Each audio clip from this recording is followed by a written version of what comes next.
Նահապետն ու Նուբարը, Թորիկն ու Անժելը, Կանիք եմ բերել, տես։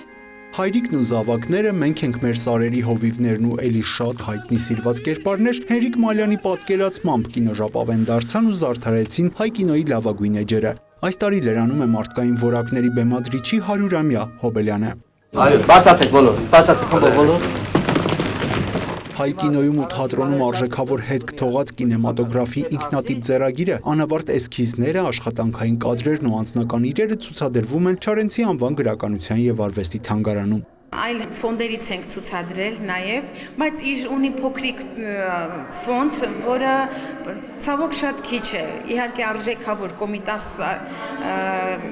գրական սցենարը, ինքնագրեր, նամակներ եւ ազդագրերը հետաքրքիր, որը առանձնանում է իր յուրօրինակությամբ։ Ցուցադրության մեջ առանձնահատուկ տեղ է գրավում Կոմիտասը ֆիլմի գրական սցենարը, որը Մալյանն այդպես էլ չնկարահանեց։ Մի երկտող տվեց ինձ, կարդում եմ երկտողը, ավելի լավ է ինձ ասեն, ինչու չնկարահանեցիր Կոմիտասը, քան թե ինձ ասեն, ինչու նկարահանեցիր Կոմիտասը։ Գիտեք, սա պատասխանատվություն էր, ամեն ինչ նկարը առաջ կադրեր նկարված, զգաց, որ ինչ-որ բան է կատարվում։ Նա հրաժարվեց։ Այսօր եթե գտնվի մեկը, որ ֆինանսները տան, վալյուտան տան, դրսն այդ մեկը հրաժարվի հանուն Կոմիտասի կամ հանուն արվեստի, ես կարծում եմ Մալյան ծնված կլինի։ Ցուցահանդեսին ներկա էր նաև թատրոնի եւ կինոյի դերասանուհի ռեժիսոր Նորա Արմանին, ով թեև տարեկիցը չէ եւ անձամբ չի ճանաչել մեծանուն ռեժիսորին, բայց իր արվեստում հաճախ է մալյանական ձեռագիրը կիրառում։ Մալյանը այդ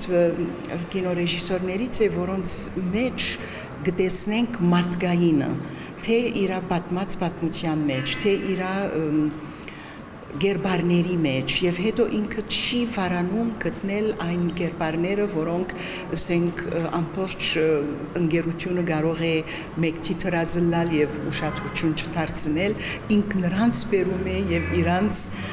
կարևոր կետերը եւ արժանինքները դրսեւորում է։ Եղիշե Չարենցի անվան գրականության եւ արվեստի թանգարանի այս գողտրիկ ցուցասրահում արվեստասերը կարող է մալյանական ստեղծագործական աշխարհին ծանոթանալ մեկ ամիս շարունակ։ Յուրա Վահանյան, Ժիրայր Հաբետյան, Լուրեր։